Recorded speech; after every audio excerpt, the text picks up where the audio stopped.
Welcome back to No Referees Podcast. I'm your host, Evarist with another quarantine edition of our podcast. You can find us on our social media pages at No Referees Pod and on our new YouTube channel, No Referees Podcast. We're joined today with a special guest, 2014 SoCon Coach of the Year. He has a winning percentage of dang near 70%. He literally embodies the run, Forrest, run mentality. You can find him on his team social media pages at LSU Basketball because, look, if you go to his personal Twitter page, you'll be waiting till the next BC before he tweets. We are joined today by our friend of the show, Coach Will Wade. What up, brother? How we doing? I'm doing well. Yeah, good, man. So, hey, Coach, you've been running for 5 years straight, a mile every day. What kind of shoes you wear when you be running? Well, I've gone through a bunch of different pair of shoes. I ran 2.5 this morning earlier. Sometimes I wear, depending on like the season, sometimes I just wear like normal Nike running shoes. Sometimes I wear these specialty running shoes called Hokas. They're like, you can't, they're really, really comfortable. I feel like you're running on air. I've had a couple pair of those, but you can those are like for avid runners. I'm not like I run every day, but I'm not like some marathon runner or anything like that. And the Hokas are for, like marathon runners, that sort of thing. There's only so many. I think you can use them for like 500 or 600 miles, and then you got to trade them out and that sort of stuff. So I've gone through 2 or 3 pair of those, and a lot of times I just wear basic Nike cross trainers or basic running shoes. Now, when I run longer on the weekends, I try to wear the Hokas. If I'm going to run, 6 to 8 miles or whatever it may be on a Saturday or Sunday, I'll wear those to try to be a little bit better. But it, one of those things just kind of taken off. I started when I was a head coach at Chattanooga on a January 1st. I lived at a walking bridge. I ran across the walking bridge and had a little 1.5 mile loop and started with that on January 1st. And I'm a stubborn guy. So when I said when I started, I was going to do it for 10 years. And my partner in the running streak, who he wussed out on me after about 3.5 years. He was gone. He got all these injuries and all this other stuff. We ain't gonna mention no names, but he's a certain coach at A10 school. Yeah, he's out. He's out, and so I'm stubborn, and I like to prove myself right. So I'm gonna at least keep this going for 10 years. So I've got another little under 5 years left to go in this thing. So how's the running streak been going with the new baby that you have? Like, you got to get up at 3 o'clock in the morning and go run it, or like, how's that work? No, it's been good. It's been good. The hardest days are, a few times a year I travel overseas, or in the past I've traveled overseas. I haven't been traveling much overseas. I used to go over and do some FIBA clinics overseas, and so those are really, really tough days because when you land, it's morning over there, and you've got to when you land, you go straight into running. I've been overseas a couple times on foreign tours with our team. I've been overseas for recruiting a couple times. And those are by far the toughest days because you run back in the States, you get on a plane, you fly, 10, 12 hours, however long it may be. And then you got to get off the plane. It's morning where you are, it's usually 9, 10 in the morning where you are, and you got to go right into running, and your body's just all messed up. But those are typically the toughest days. And some days around recruiting, I get up really early in the morning anyway, so it doesn't really bother me. But it takes dedication. Our friend who you're talking about in the A10, he likes to run at night. I try to knock mine out first thing in the morning. I can't. Once my day gets going, I can't keep it. I'd forget at night, or I get too caught up in stuff at night. So I try to knock my stuff out first thing in the morning. Yeah, friend, we're talking about head coach Jamie and Christian. If you see this, brother, we love you. So, Coach, it's the coronavirus situation now has had a lot of people at home reflecting, having a lot of family time. But a lot of people are talking about binge watching. What you binge watching these days as you've been at home? Well, I haven't. I'm not much into TV. I don't watch much TV, but I did. I watched the Tiger King. I watched all 7 episodes of that. Then I watched the 8th episode where they interviewed the people at the end. So I got into Tiger King. I just found it just wildly fascinating. I don't know why. Maybe because you're like a 2-time Tiger King. You know I what don't I'm know about saying? that, but I watched it. I watched it like all in one day. I watched it on a Sunday. I just started and watched it all in one day, and then I've watched. I had never even heard of Ozarks before all this started. That shows you how out of touch I am with everything that's going on. But I watched all 3 seasons. I've watched all 3 seasons of Ozarks since we've started this, and then I watched The Pharmacist. That was shorter. It was like 4. That was actually pretty cool because the guy was here in Louisiana. He was outside New Orleans in St. Bernard Parish, just south of New Orleans by Chalmette. And so, I was at least familiar with the geography and things a little bit more in The Pharmacist. But I've watched all 3 of those. The Tiger King was certainly, I guess, it took the country by storm. And then Right. the Ozarks was cool, and it was always suspenseful ending, and it was just crazy. And then The Pharmacist was good. So I've tried to balance out my binge watching and my reading. But like you said, you're cooped up at home. You got to do something during the day. And a lot of times I'd watch them, start at 6 or 7 at night and just watch it till 1 or 2 in the morning. But I'm not sure how much I got out of any of the shows, but they were fun to watch. I got one for you, Coach. You got to catch Money Heist. That's what I'm watching right now. That's fire. Oh, I tell you what else I watched. I did watch the McMillions, about how the people scam the Monopoly game at McDonald's. I did watch. I watched the McMillions too. So I've watched 4 of them. You forget, you've been in quarantine for so long, you forget everything that you've done. So Money Heist, I'll have to put that on the list here. Came out in 2017. It's a Spanish-based show, but they redubbed it with English actors. So I'm just getting caught up on it. I mean, right now, that's the Tiger King and Ozark. It's the top shows on Netflix. So you got 4 seasons, about 10, 11, 12 per season. So, you got plenty of time to catch up on that. I got a lot of work to do then. Yeah. So, Coach, switching gears is, you guys were on a really hot trajectory going into the SEC tournament. And this whole coronavirus thing came down while you guys were in Nashville before you got a chance even to play. So what was the first things you did as an organization to take steps to make sure the players and staff were safe? And, what have y'all been doing since? Well, it was crazy. We were one of the last teams to get to Nashville because we didn't play till Friday night at like 8:30 at night, 8 at night. We were one of the last teams to get there. So it was funny because our band and cheerleaders were supposed to bus the next day, and they called and told I think our band and Kentucky's band and cheerleaders were the only 2 that weren't there. We had flown up, and the band and cheerleaders were going to bus up the next morning, and they stopped and told them not to come. But it was odd. I knew Wednesday night. I had a pretty good idea Wednesday night when I was at the game scouting Arkansas and Vanderbilt, because the winner of that played South Carolina, and then we played the winner of that game. Arkansas ended up beating Vanderbilt. We played the winner of Arkansas and South Carolina. And I told my assistant when the NBA canceled that night, I said, there's no way. I said, they may play some of the games on Thursday, but I said, there's absolutely no way we're getting until Friday night at 8. We're not going to play. And so we kind of had my ops guy call our charter company and say, hey, let's see what we can figure out about the plane. And, we use the same charter company as two or three other teams in our league. Memphis uses the same charter company we use. So, we had to kind of get in line. We knew there was going to be a bunch of people trying to get back. So I wanted to try to get our guys back to campus and back to LSU as safely as possible and as quickly as possible. So as it turned out, we ended up getting a plane that brought the Nashville Predators back to Nashville from Canada. And then we ended up having to wait. I had to explain to our guys, we had a bunch of people. We had 2 busloads full of people with us because we were going to the tournament. We had to wait like an hour for them to disinfect the plane. And because the game before, the Predators were playing whatever the hockey team is there in Toronto, the Maple Leafs, I think is what it is.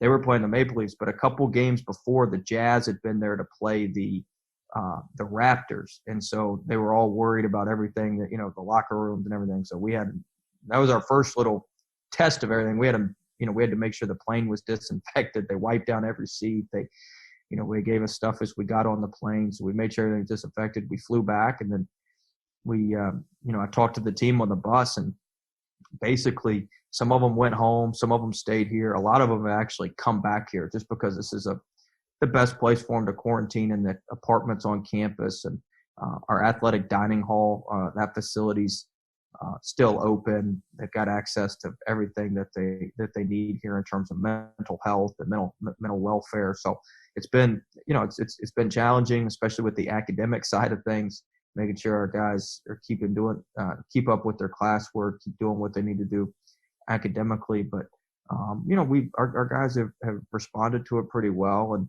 it's just a new normal. You're on your phone a lot, talking to guys, FaceTiming, doing Zoom calls all the time. It's just a new normal, but certainly a disappointing way to end the season. But you totally understand, and obviously now the decision was 100% the right one. I thought it was at the time. Commissioner Sankey actually called all the head coaches and apologized and said, "No, you made 100% the right decision to do this." And I think none of us when we left Nashville could have imagined it'd still be going on like it is now. But it sounds like we're getting closer and things are getting better, and hopefully we can start opening back up here soon. Yeah, I read some things the other day that on my emails that the NCAA is going to start allowing coaches to have more engagement during this time. So I know there was a lot of restrictions initially. What kind of things are you and your staff doing to stay engaged with your players in this time? Yeah, we've really spent all of our time focusing on making sure the academic stuff is right. We had a long year. We went to Spain. I was talking about going overseas. We went on a 10-day trip to Spain with our team, one of those foreign tours you could take once every 4 years. So we had 10 extra days of practice in July and August. For 10 days, we went to Spain in August. So it was a long season for us. We went right from Spain we got back. They went home for 2 or 3 days, and we went right into our season. So we haven't really done any virtual basketball stuff with them or anything like that. We send them our strength and conditioning coach sends them a plan every week, and it's different every week. Hey, look, here's the strength and conditioning plan. Stay in shape. Keep, do what you need to do with everything that they have at home. Some of our guys, we've been able to ship them some bands and some foam roll, stuff like that. So we've been able to get them some of the stuff that they need to train at home. And for a lot of our guys who are here, we have a levee that's on the backside of our campus that keeps the Mississippi River from rolling onto campus when it floods. And so we have a huge levee, and you can run on top of the levee, and you can do hill sprints up and down the levee. So a lot of our guys who are here go to the levee every day and either ride bikes up and down the levee. I mean, you can go, it's 8 to 10 miles paved on top of the levee, all the way from downtown to one of our casinos, Le Berge, which is shut down.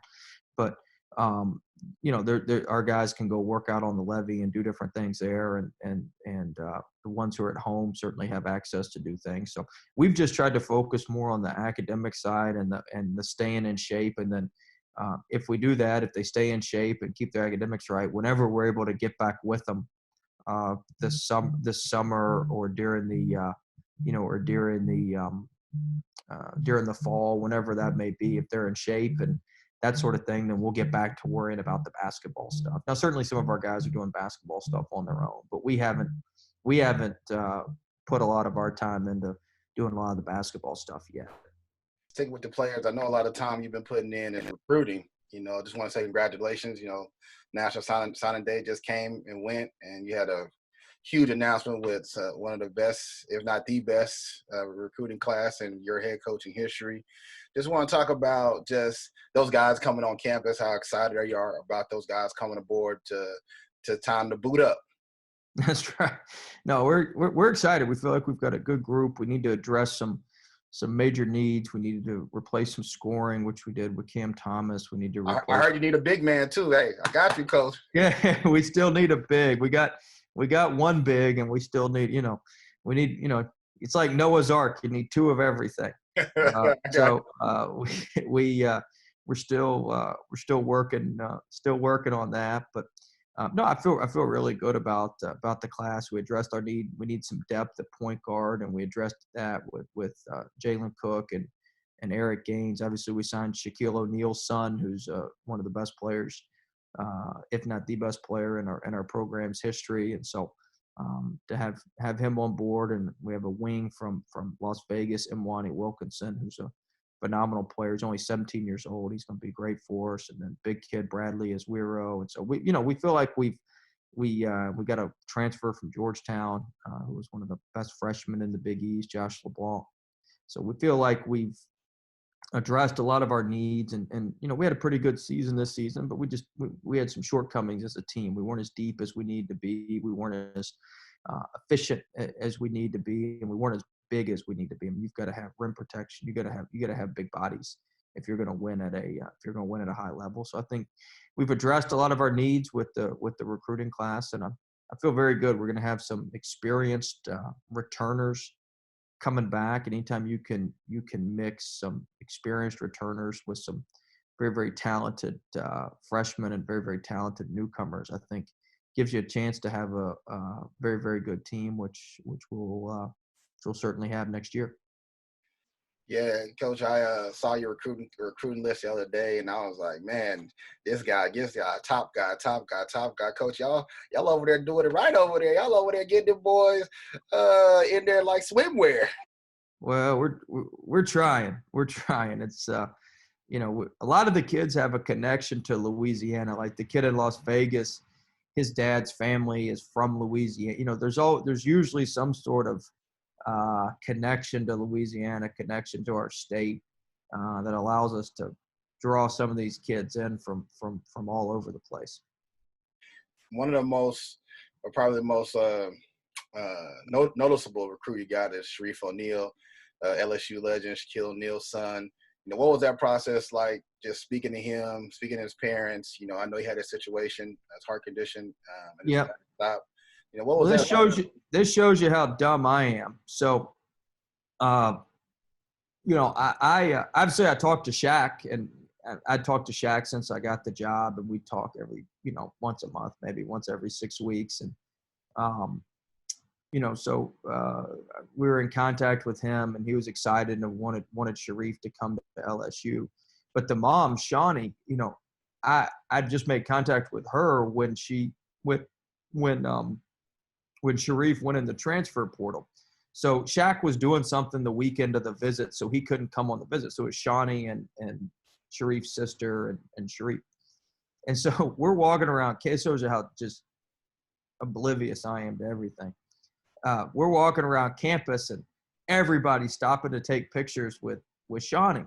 And I look at my assistant, and I said, how does everybody know who she is? They're like, Coach, she's the star of Basketball Wives. I had no idea.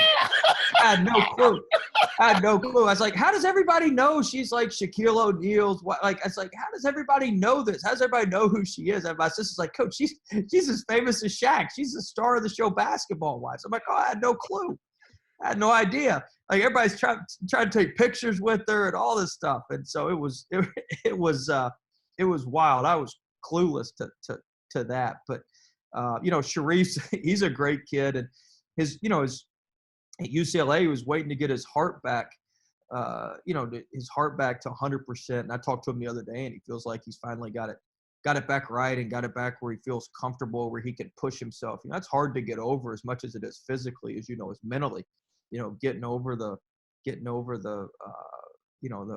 heart issue mentally can be really, really tough. So we feel like he's going to be a good player. He's a great offensive rebounder. He can stretch the court. He's not like Shaq as a player. He's not like a back-to-the-basket post guy. He's more of a perimeter base, make shots, go to the offensive glass type guy. But we're excited about having him. Well, Coach, I want to stay right there when speaking about parents and recruiting. So you're a guy from the South. You like me. I'm from Texas. You from Tennessee.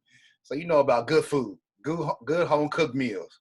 So when you roll up in your Ford Fusion or whatever it is you renting that day, and you roll to the parents' house, sit down, talk to the parents, they got this smorgasbord out there of food. What do you like, and what's some of the most unique meals you got on a recruit visit, in-home visit? Well, when you're going on those home visits, you eat whatever the heck they have there for you. And you act like it's good. Whether you like it or not, you say it's your favorite food. sometimes you go in there and it's just, I'll tell you this. So I was at Harvard. I was assistant for Tommy Amaker at Harvard. And we went to do a home visit, and I was the assistant. And the kid was a really good player. He ended up going to a Power 5 school. He's a big old center. He's from the middle of nowhere. And we went in there, and it was one of those deals where the whole school, K through 12, was all in one building. That's how like crazy this was. I mean, I like fried food. Anything fried, I'm gonna eat, or barbecue or anything like that. But so we go in there, and I didn't even know this was a thing. But like, there's such thing as Harvard Beats. And so, like, they thought they had done this great thing and prepared these Harvard Beats for us to come up there for this home visit. And I mean, they were the worst things I've ever had. And then they, of course, nobody wanted to eat them.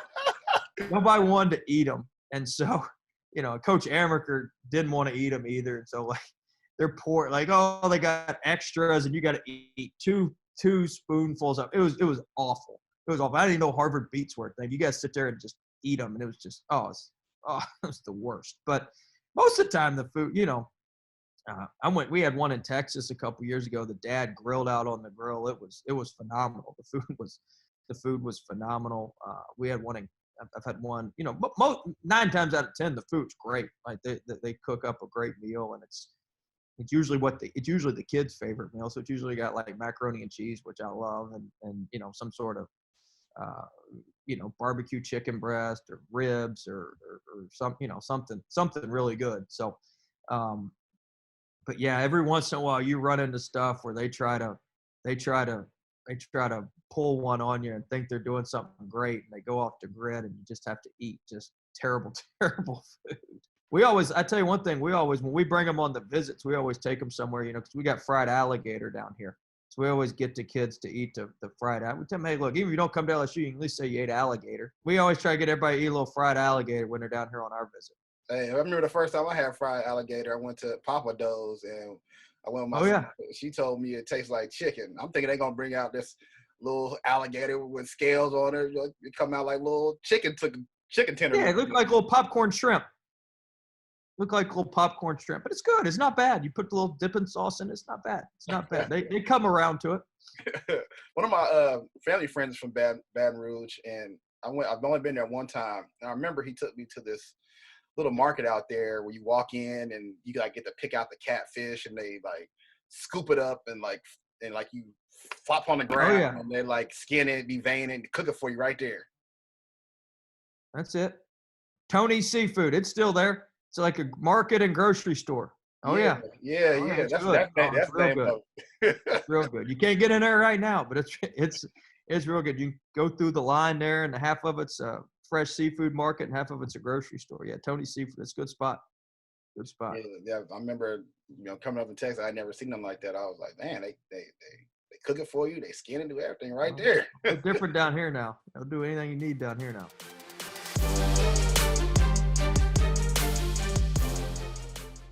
I wanted to make sure that athletes had access to a shooting machine that they could take anywhere. So I came up with the concept to fold it into a duffel bag. I ended up prototyping with my friend Xavier, welding our first prototypes in the garage. I made it for myself. I also made it for the millions of other athletes out there that are trying to reach their dreams and trying to make it out.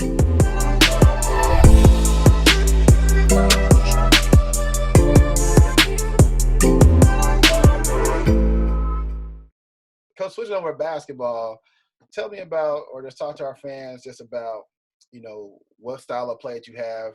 You've come up through different coaches, like Tommy Amaker, you mentioned Shaka Smart. All these guys have some different type of offense. You know what? I've watched your team play. Y'all really get up and down. Y'all score the ball quick. Y'all almost got like that run and gun. We're gonna hoop or die mentality out there. So, what's kind of your trademark, and what kind of your thing that you set the tone in when you're sitting down going over a coaching plan with your team and scouting and things like that? Well, we've been much more offensive oriented than we are defense. We had the third best offense in the country this past year and averaged 80 some odd points a game, mid 80s a game. So we spend a lot of time on offense. That's kind of where my eye goes. And whether it's, we're not into running a ton of plays. It's more about spacing and playing off the spacing and then getting on the offensive glass. That's where we've always been really, really good. And so we spend the vast majority of our time working on offensive skill development and offense and that sort of thing. Now we've been a very good team and a very good program, but to take that next step, we've got to get a lot better defensively. Our defense was like 179th in the country and our offense was third. And so that was, we lost 3 games this year where we scored 90 or more points. That's hard to do when you score 90 and get beat. And so we lost 3 games where we scored 90 or more points. And so we've got to become better defensively. I'm not saying we got to become great defensively. We've got to be markedly improved, markedly better, and get into the top 75, top 50 defensively. And so that's something that we're spending a lot of time on working this off season, but we don't want to do it at the expense of our offense. We want to keep our offense top 5 in the country. And, really offenses, we've got great players. We give them space. We play with a little bit of pace, and we give them confidence to shoot it and do what they need to do. So there's not a lot of tricks to it outside of have good players and give them room to operate. But defensively is an area where we've certainly got to improve and got to get better, and we're gonna attempt to do that, but not do it at the expense of our offense.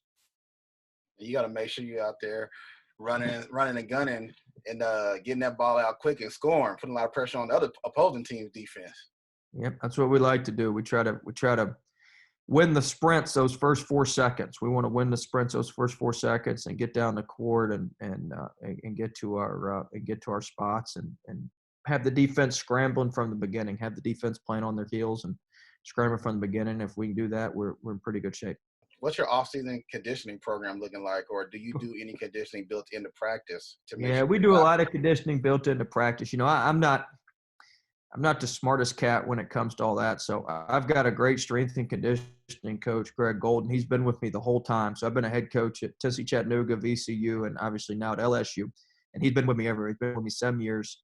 And, our guys are in shape. Our guys are strong. Our guys are ready to roll. And so he pretty much does all that. He gives me the data and shows me the spreadsheets and shows me what he wants to do. And I say, yeah, let's go with it. And so I'm one of those guys, man. I know where my strengths are. I know what areas I'm good at, and I know what areas I know absolutely nothing about. And strength and conditioning is one area that I know very, very little about. And so I have my own expert on staff, and he kind of handles everything for us from a strength and conditioning standpoint. And I let him roll with it. But we're always in tip-top shape, and our guys are ready to go when practice starts, and it's a gradual build to the game. And then, during the season, he keeps me in check with practice. Like, hey, you practiced too long this day. We got to practice here. And since he's been with me for so long, he knows all our drills. He knows what we do. He'll say, hey, look, you need to choose your drills from this area today. You can't be going more than an hour and 15 minutes. And our guys wear heart rate monitors, and so he'll come over and tell me, hey, look, this guy's got to burning a little hot, put this guy, so we try to manage everything that way. But really, when it comes to our strength and conditioning and all that, I'm at his mercy, and I let him do it because he's phenomenal at what he does. I think he's one of the best in the country, and I let him do his thing, and I stay out of the way. That's great, Coach. And me as a strength coach in college and a strength coach in the pros, that's one thing I love to hear from a coach. I just want to stay out the way because, sometimes coaches will come in the weight room or come get in the way, and just, kids get distracted real easy. He's been with me 7 years, and I go around there tinker in a weight room, and he calls them RDLs. I'm sure that what that is, but yeah. We do RDLs. That's like a staple of our weightlifting. I had no idea it meant Romanian deadlift until like 6 years into working with him. I finally said, what the hell's an RDL? Can you tell me what an RDL is? He's like, Coach, it's Romanian deadlift, where they're coming up the leg, all that stuff.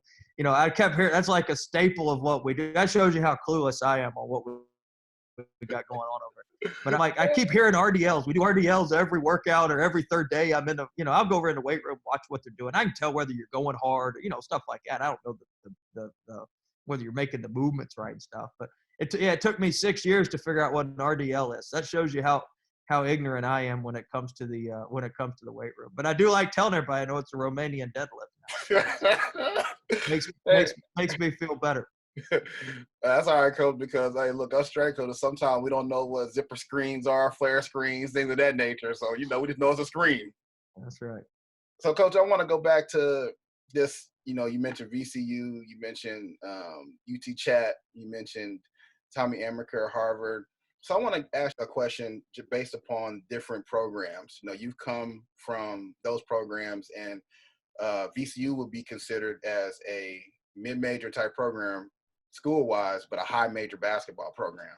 Now, coming to LSU, which is considered high-major program, those two programs are considered high-major. What would be the big difference that you would see as far as talking to recruits, getting recruits there, when both programs have, charter planes, big Nike contracts, private practice facilities, things like that? What would be the big difference you see in those two programs? The difference is simple. It's the SEC.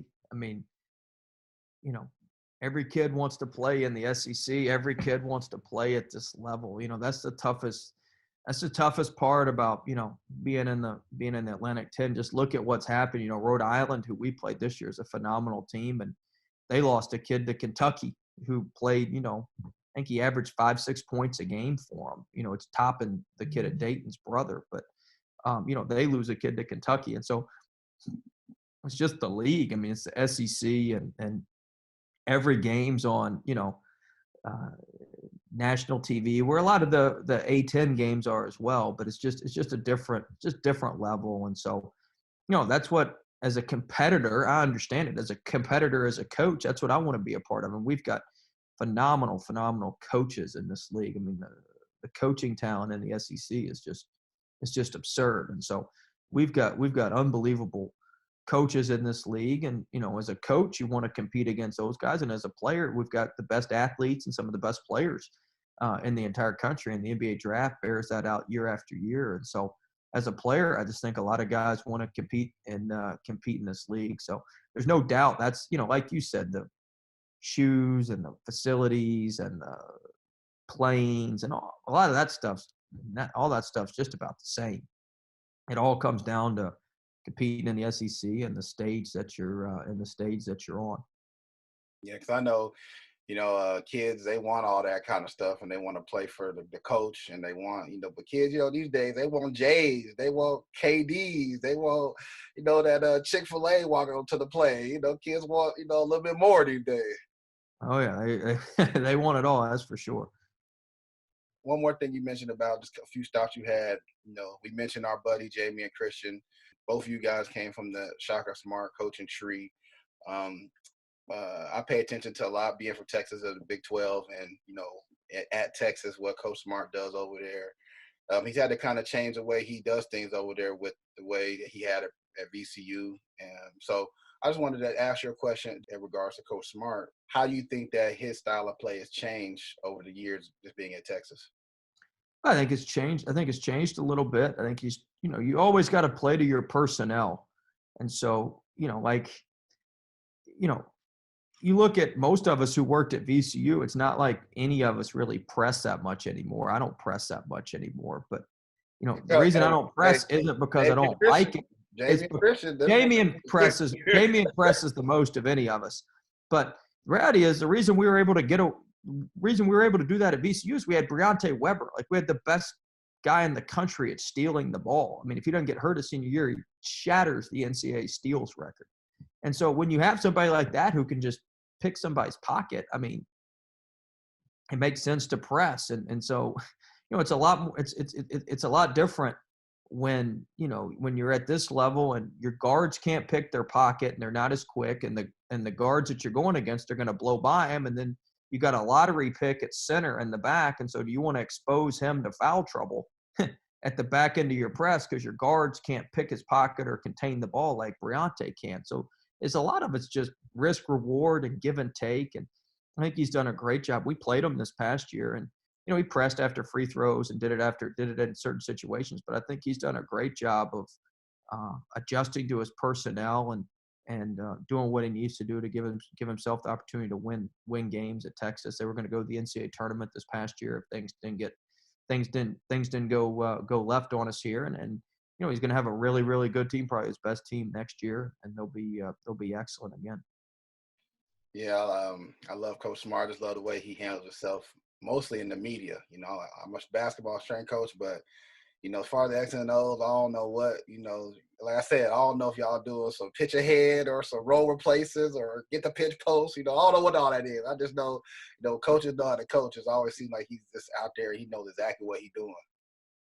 No, he's really good, and he's great with the players. The players love him. He does a great job spending time with them and building relationships and that sort of thing. So he's tremendous with those guys. Myself, I started off as a volunteer intern, worked my way to intern, GA assistant, then director. You have sort of a similar path. We're both the same age, both from the South. We know what it's like to grind. You came up through the ranks. If most people don't know that, you started from the bottom as a student manager, worked your way all the way up. What kind of advice would you give to guys like us, guys that want to become a head coach, want to become the top of their at best of their craft? What would you say to people to give them advice on how to get there? Well, the number one thing is, I was very fortunate. I got lucky a lot. I worked for guys who promoted from within. So that's what I believe in my program. Almost everything I do in my program, we promote from within, or somebody that I've worked with at another place, something like that. But the number one thing is you got to do the best job you can where you are. Make yourself irreplaceable where you are.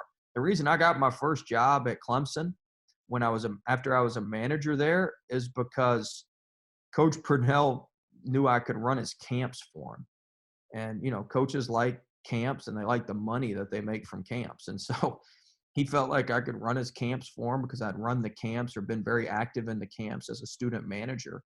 And so, I think that was what initially got my foot in the door, just because I was able to, run some basketball camps, which is a stupid skill to have, really. But you've got to have something that wherever you are, they think you're irreplaceable, or they can't lose you. And then when that happens, they'll either keep you on there, which happened in my case, or one of the assistants will recommend you to one of their friends who gets a head job somewhere else.